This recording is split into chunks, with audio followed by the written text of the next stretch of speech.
A'udzubillahi minasyaitonirrajim. Bismillahirrahmanirrahim. Assalamualaikum warahmatullahi wabarakatuh.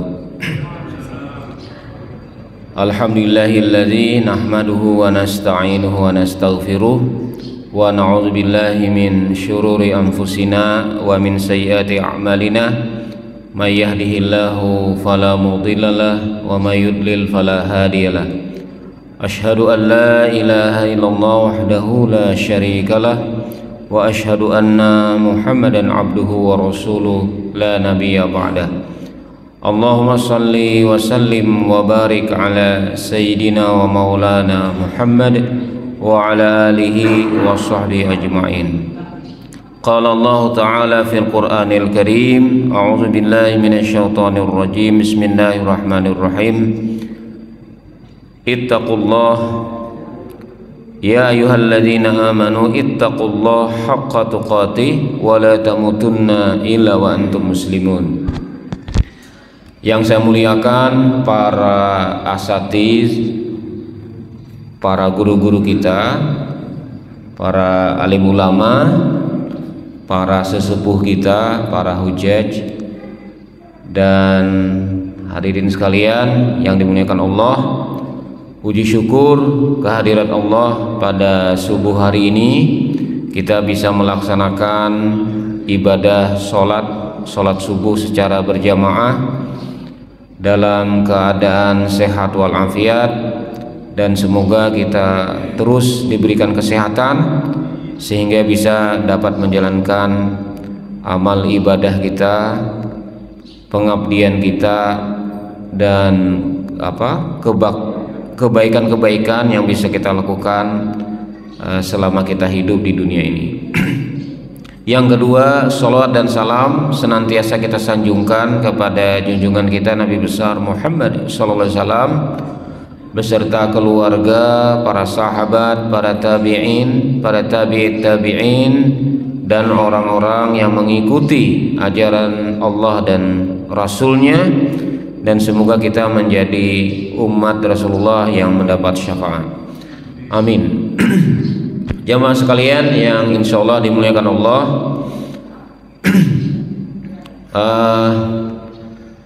mohon maaf kalau materi saya nanti agak tidak beraturan gitu.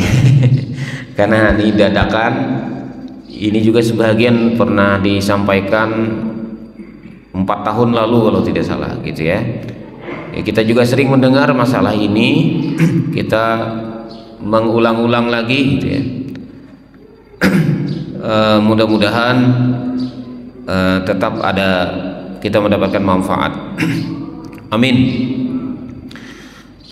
Memang akhir-akhir ini saya sering kegiatan keluar ke daerah-daerah keliling ya. Keliling tiap provinsi gitu ya. Sudah hampir 24 provinsi nih, keliling-keliling terus tiap minggu. Nah, untuk menggalakkan kegiatan literasi, kegiatan membaca gitu ya. Nah, gerakan membaca, gerakan literasi, membenahi perpustakaan di semua jenis. Perpustakaan umum, perpustakaan khusus, perpustakaan perguruan tinggi, perpustakaan sekolah, dan lain-lain. Jamaah sekalian, kita sering mendengar ini, judulnya menata hati, al-qalbu ya, menata hati. Kita sering mendengar mungkin ya kisah ini, kisah yang diriwayatkan oleh Anas bin Malik ketika duduk bersama para sahabat di masjid bersama Rasulullah. Lalu Rasulullah bersabda, sebentar lagi akan muncul di hadapan kalian seorang penduduk surga. Ini sahabat langsung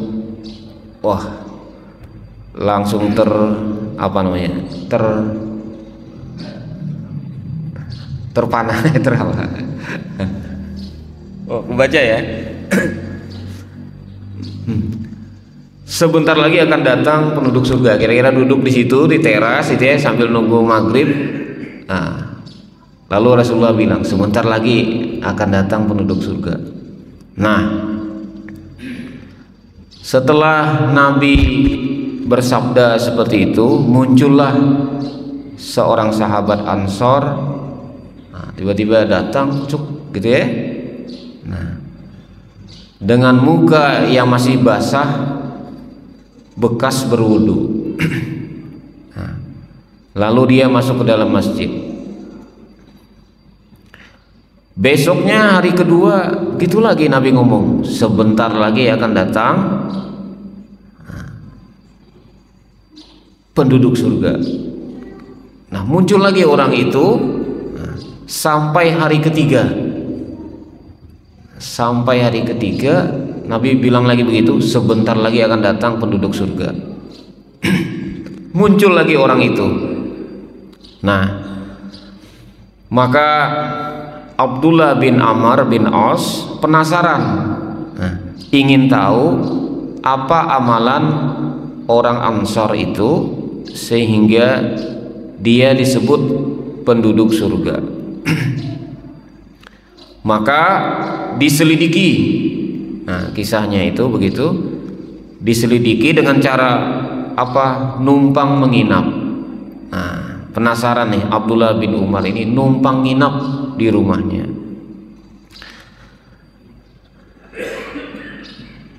Nah, setelah numpang nginap, diamatilah apa amalan pemuda itu. Nah, di satu riwayat disebutkan pemuda ya, anak muda itu. Apa orang Ansor itu, pemuda Ansor itu, amalan kamu? Karena nginap 2 malam itu melihat dia nggak sholat biasa aja gitu ya, nggak ada sholat tahajud, amalannya biasa saja. Nah, jadi heran. Nah, jadi Abdullah bin Amr itu heran. Nah, kemudian ketika ditanya apa amalan kamu, nah, orang Ansor itu menjawab, saya tidak melakukan amalan ibadah khusus tertentu. Saya menjalankan ibadah biasa saja, sholat fardu 5 kali sehari, seperti yang Anda lihat. Hanya ada satu prinsip dalam diri saya, yaitu selalu menjaga hati saya agar tidak iri atau dengki kepada orang lain. Mendengar itu, Abdullah bin Amr bin As menimpali, nah, inilah amalan yang mengantarkan engkau menjadi penduduk surga, dan inilah kami yang tidak mampu melakukannya. Nah, hadis itu diriwayatkan oleh Ahmad. Nah, apa pelajaran dari hadis di atas? Pelajaran dari hadis ini bahwa nilai kebaikan atau amalan kebaikan yang dilakukan oleh hati manusia itu ternyata lebih besar, lebih utama nilainya itu daripada amal kebaikan yang dilakukan anggota tubuh secara fisik. Begitu pula sebaliknya, kemaksiatan yang dilakukan oleh hati, kalau hati kita maksiat, itu lebih besar dosanya dan lebih besar bahayanya. Walaupun orang gak ada yang lihat,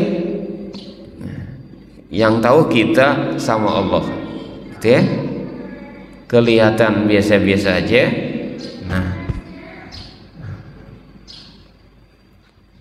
Nah, itulah mungkin nilai salah satu pelajaran yang kita ambil dari cerita tadi, dari hadis tadi.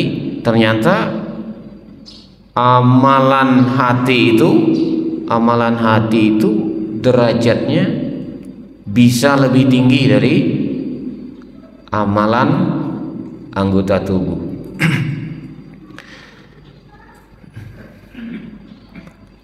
Dalam Quran surah Asy-Syu'ara ayat 88 sampai 89, Allah Subhanahu wa taala berfirman, A'udzu billahi minasyaitonir rajim. Bismillahirrahmanirrahim. Yauma la yanfa'u malun wala banun illa man atallaha biqalbin salim. Nah, pada hari kematian itu, pada hari kiamat, hari kebangkitan itu, harta dan anak-anak tidak lagi berguna. Harta dan anak-anak tidak lagi berguna, kecuali orang yang menghadap Allah dengan hati yang bersih. Nah, hati yang bersih berarti menata hati itu memang luar biasa ya. Nah, sangat dilihat oleh Allah. Jadi Allah hanya mau ketemu orang yang hatinya bersih. Di dalam tafsir dikatakan orang hati bersih itu apa? Pertama, tidak mempersekutukan Allah, itu dulu. Akidahnya lurus, tidak syirik, itu satu. Yang kedua, tidak ada dengki dan kebencian, tidak ada kebencian di hatinya. Nah, tidak ada kebencian, ya. Hati yang tidak ada kebencian.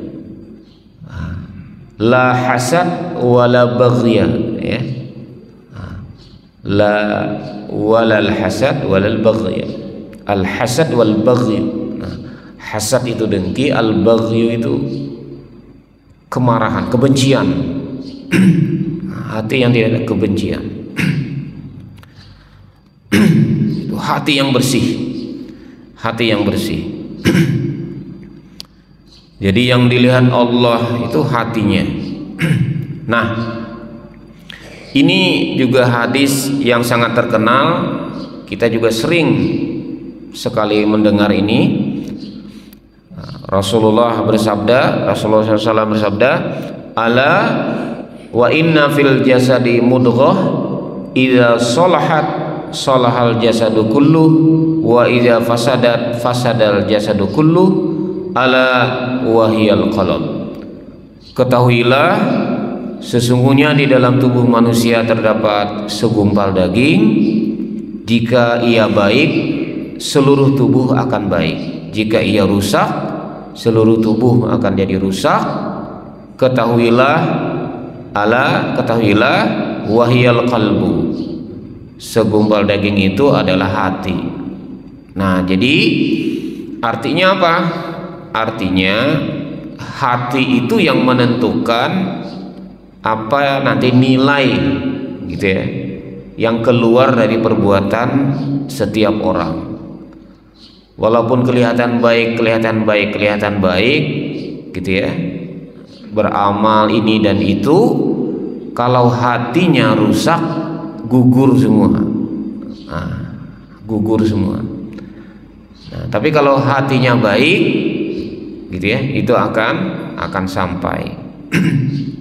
Tapi biasanya orang yang hatinya baik, perbuatannya juga baik.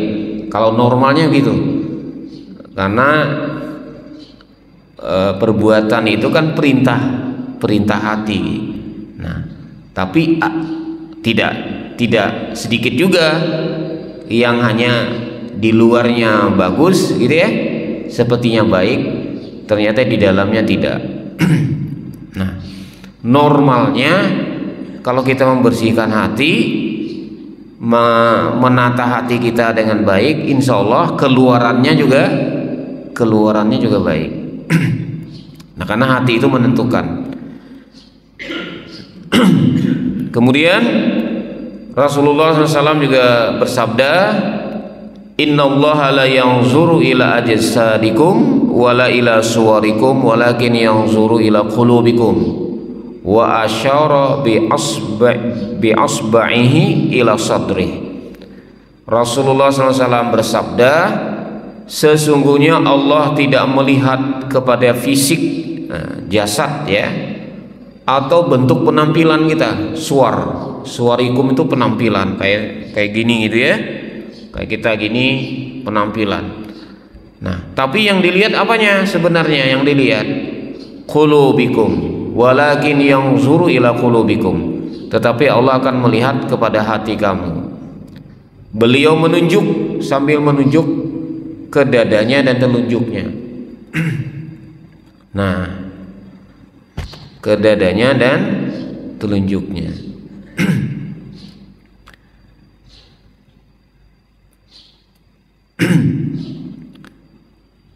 Kemudian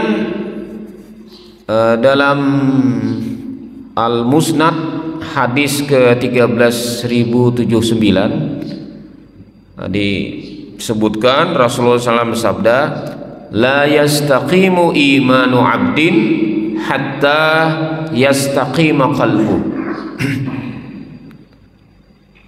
Iman seseorang itu tidak akan lurus, tidak akan benar gitu ya, sebelum hatinya lurus.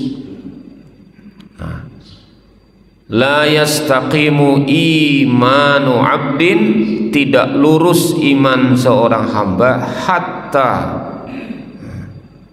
kecuali yastaqima qalbu, hatinya juga sudah lurus. Nah, jadi pentingnya tadi menata hati. Nah, di hadis yang lain dikatakan juga, siapa manusia yang paling utama? Rasulullah SAW bersabda, qila, dikatakan, ada yang bertanya, ayyun nasi afdal, siapa manusia yang paling utama? Qala, Rasulullah menjawab, kullu mahmumil qalbi saduqul lisani. Qalu saduqul lisani na'rifuhu fama mahmumul qalbi? Qala huwa at-taqiyyun an-naqiyyu la ithma fihi wala baghya wala ghilla wala hasada. Rawahu Ibnu Majah. Ditanya, Rasulullah ditanya, qila ayyun nasi afdal, manusia yang mana yang paling utama? Qala, Rasulullah menjawab, kullu mahmumil qalbi, setiap orang yang mahmumul qalbi, hatinya tuh mahmum. Saduqul lisani, dan orang yang lisannya, yang lidahnya itu jujur, berkata jujur. Saduqul lisani. Jadi di hadis ini ada dua disebut orang yang paling utama. Pertama, mahmumul qalbi, hatinya yang mahmum. Nah, yang kedua, saduqul lisani, lidahnya yang jujur. Qalu, para sahabat bertanya lagi, saduqul lisani na'rifuhu, kalau lidah yang jujur kami paham, kami sudah paham. Kalau saduqul lisan na'rifuhu, kalau lidah yang jujur kami paham, ngerti. Fama mahmumul qalbi,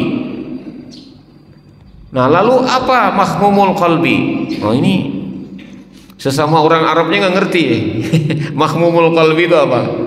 Nah, istilah yang diungkapkan oleh Nabi, fama mahmumul qalbi, kata sahabat, apa itu mahmumul qalbi ya Rasulullah? Qala, Rasulullah menjawab, huwa at-taqiyyun naqiyyu, orang yang hatinya bertakwa. An-naqiyyu itu hatinya suci, bersih. Hati yang bersih itu apa? La isma fihi, hati yang di dalamnya tidak ada noktah, tidak ada dosa, tidak ada maksiat. La isma fihi wala baghya, hati yang tidak ada kebencian di dalamnya. Nah, hatinya penuh cinta aja gitu ya, yang positif-positif aja. La baghya, tidak ada kebencian. Nah, wala ghilla. Nah, ghilla itu apa ya? Apa?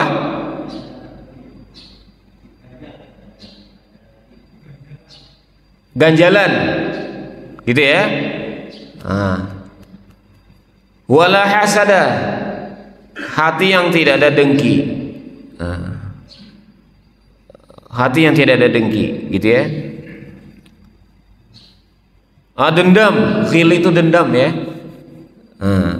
Ganjalan, dendam, tidak ada rasa membangkang. Nah, tadi ini artinya. Wala baghya wala ghila wala hasada, la isma fihi, hati yang tidak ada dosa di dalamnya. Wala baghya, hati yang tidak membangkang. Wala ghilla, hati yang tidak ada dendam. Wala hasada, hati yang tidak ada dengki gitu ya. Al-baghyu,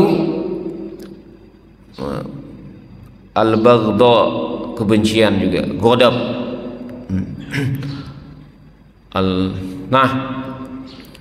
Nah, jadi mungkin dua kata kunci ini yang kita coba latih ya. Pasti turun naik. Kita manusia pasti tempat salah dan khilaf. Dalam kondisi tertentu bisa jadi kita mengotori hati gitu ya, tapi cepat-cepat kembali. Jadi penting nih memegang dua hal. Mahmumul qalbi, hati yang bersih, tidak membangkang perintah Allah. Misalnya di hati, aduh sholat lagi, aduh ini gitu ya, aduh. Nah, kayaknya berat gitu ya dengan menjalankan perintah Allah, mengeluh. Apalagi melawan ya, membangkang tuh melawan ya, sudah pasti itu ya. Mahmumul qalbi, tidak ada kebencian, tidak ada kedengkian.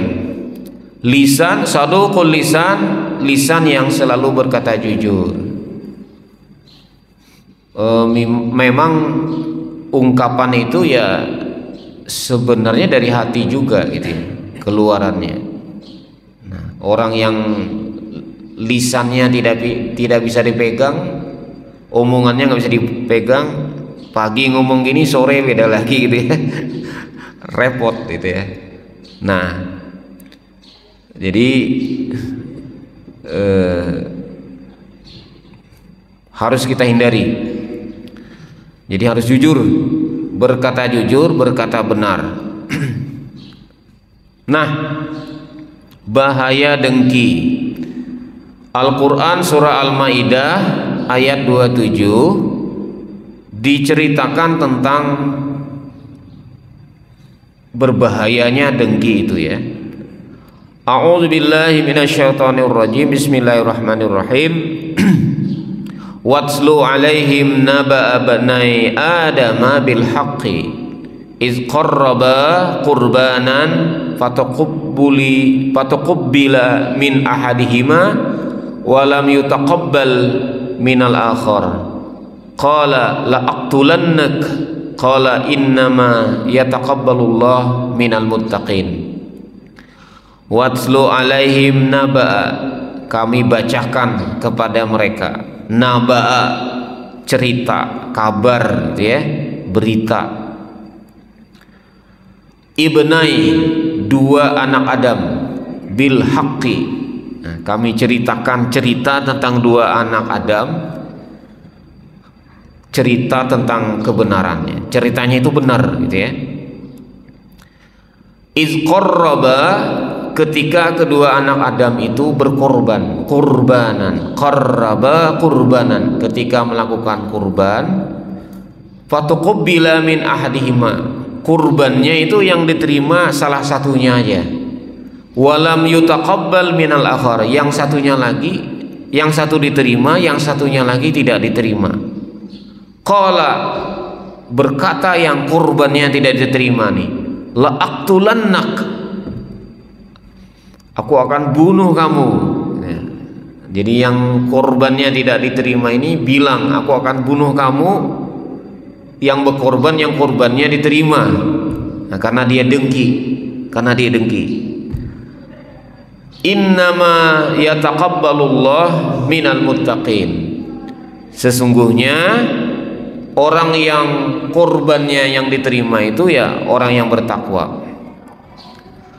Allah hanya menerima korbannya orang yang bertakwa. Nah, oleh ahli tafsir dikatakan dua anak Adam itu adalah Habil dan Qabil.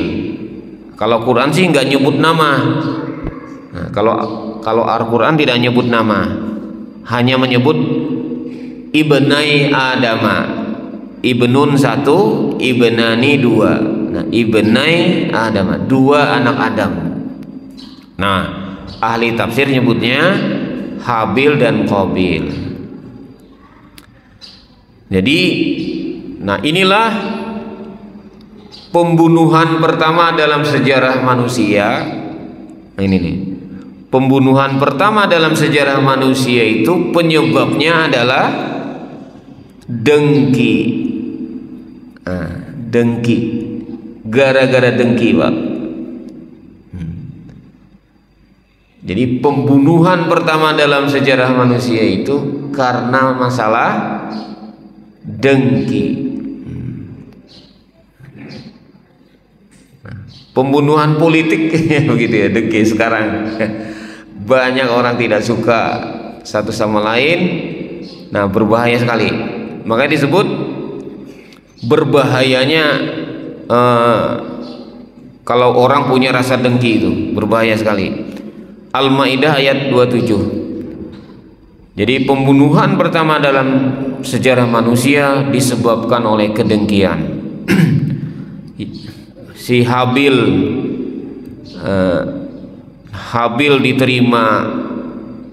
diterima kurbannya sehingga dianggap disenangi Allah.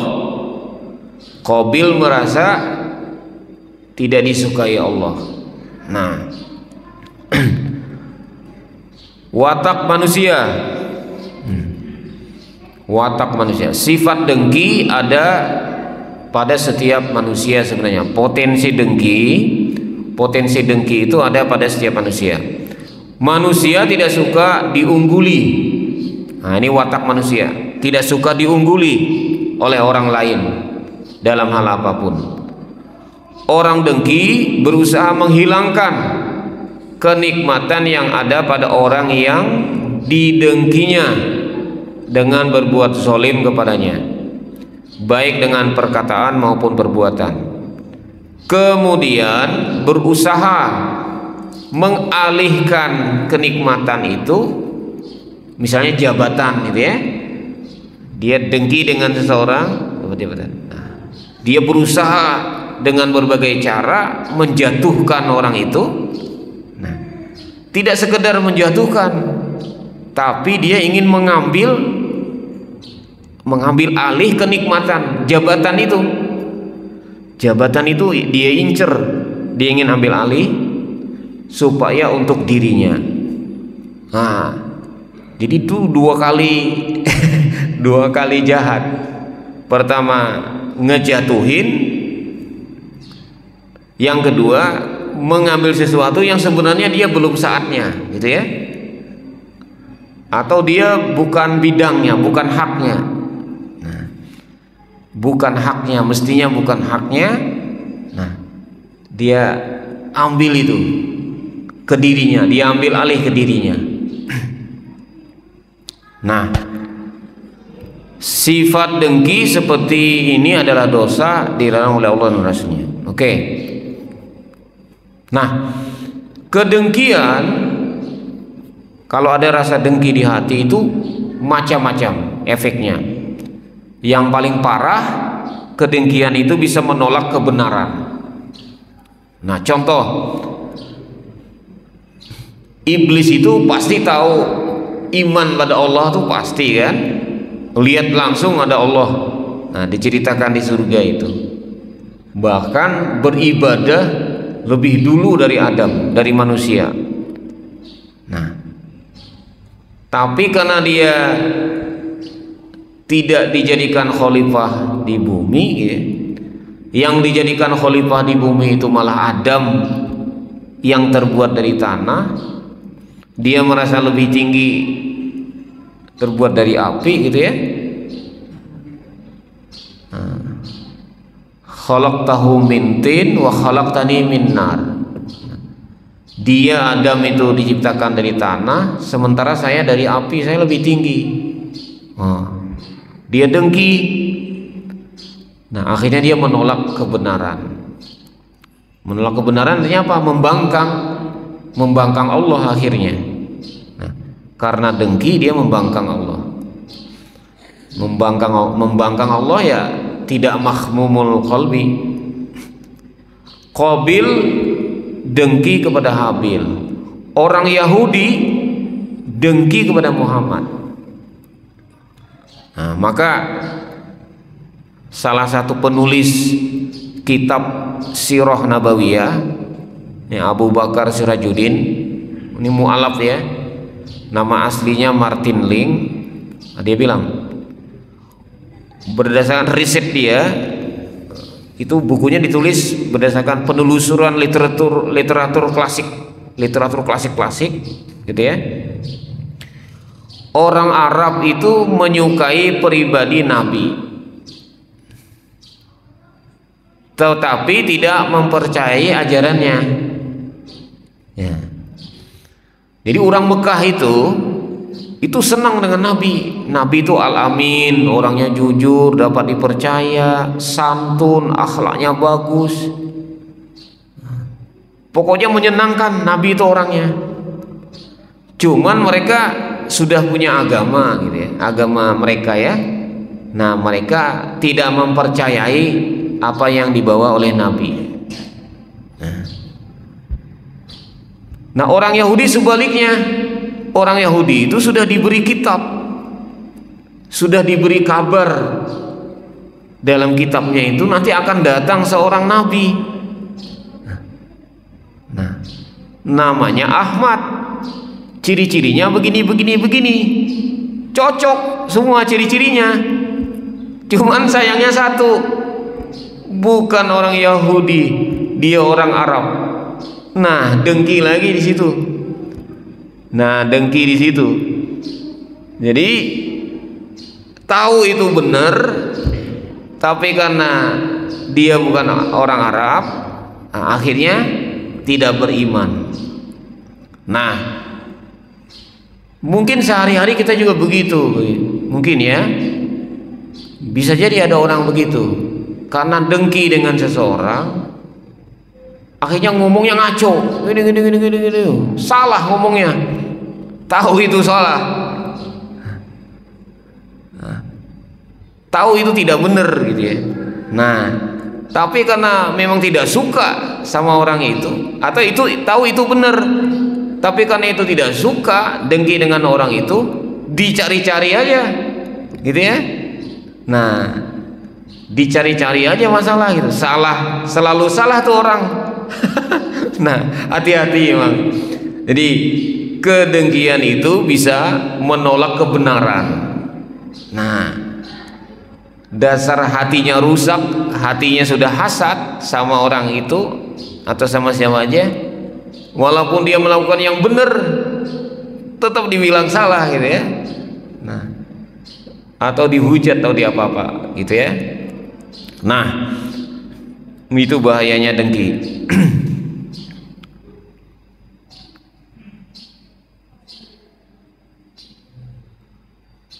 Firman Allah, ini buktinya orang Yahudi itu dengki ya kepada Nabi Muhammad. Buktinya dalam surah Al-Baqarah ayat 109. A'udzubillahi minasyaitonirrajim. Bismillahirrahmanirrahim. Wadda katsirum min ahlil kitab law yaruddunakum min ba'di imanikum kuffara law yaruddunakum min ba'di imanikum kuffaran hasadan min 'indi anfusihim min ba'di ma tabayyana lahumul haqq. Nah, banyak di antara ahli kitab yang ingin sekiranya mereka dapat mengembalikan Muhammad setelah beriman menjadi kafir kembali karena rasa dengki dalam hati mereka setelah kebenaran itu jelas bagi mereka. Jadi banyak yang ingin kembali murtad, menjadi kembali kafir hanya karena masalah dengki kepada Nabi Muhammad. Ahlul kitab. Am yahsudunan nasa ala ma atahum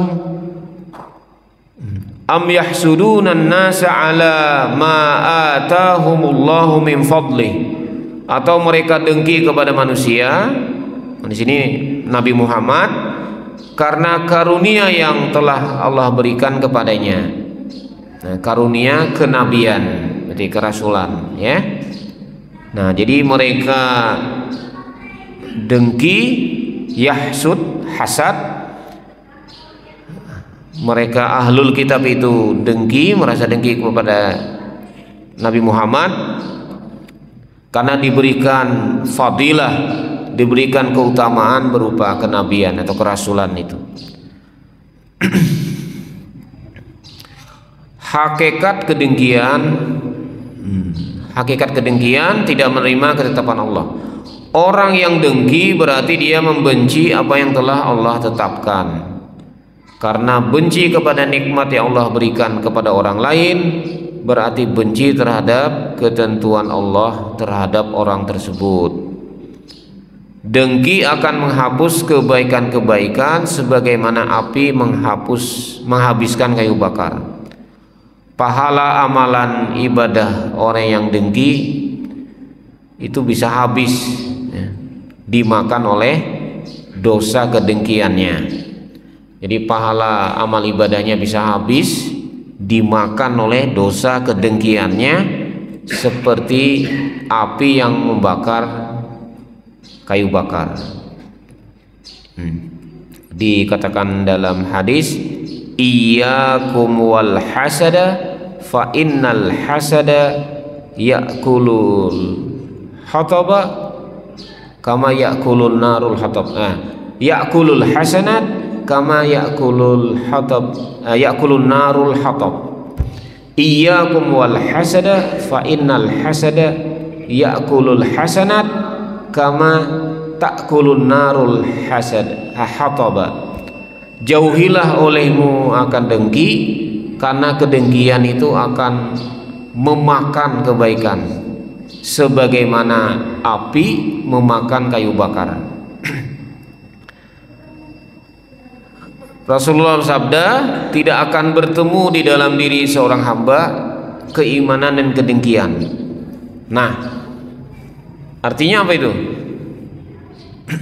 Kalau kita iman kita baik, kedengkiannya hilang.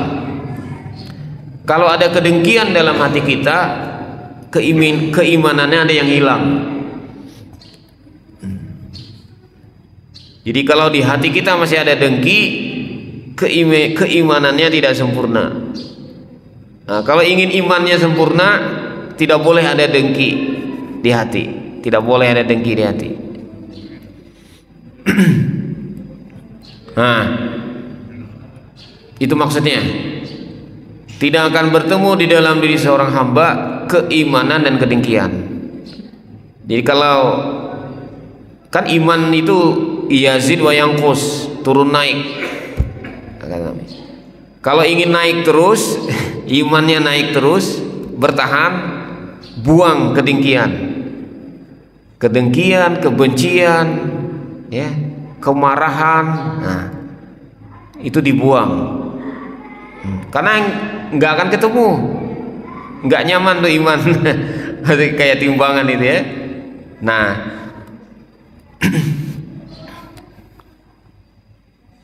Rasulullah bersabda lagi, ditegaskan lagi, hadis riwayat Tabrani, manusia akan tetap berada di dalam kebaikan selama dia tidak mempunyai rasa dengki. Maintenance, menata hati nih, menata hati. Manusia akan tetap berada dalam kebaikan selama dia tidak ada rasa dengki. Kalau begitu muncul rasa dengki, cepat-cepat dibuang, cepat-cepat dibuang. Nanti kalau dibiarin, nanti efeknya pasti tidak baik, melakukan yang tidak baik. Dampaknya nanti melakukan tidak baik. Jangan dipelihara. Cepat-cepat dibuang, jangan dipelihara, ya.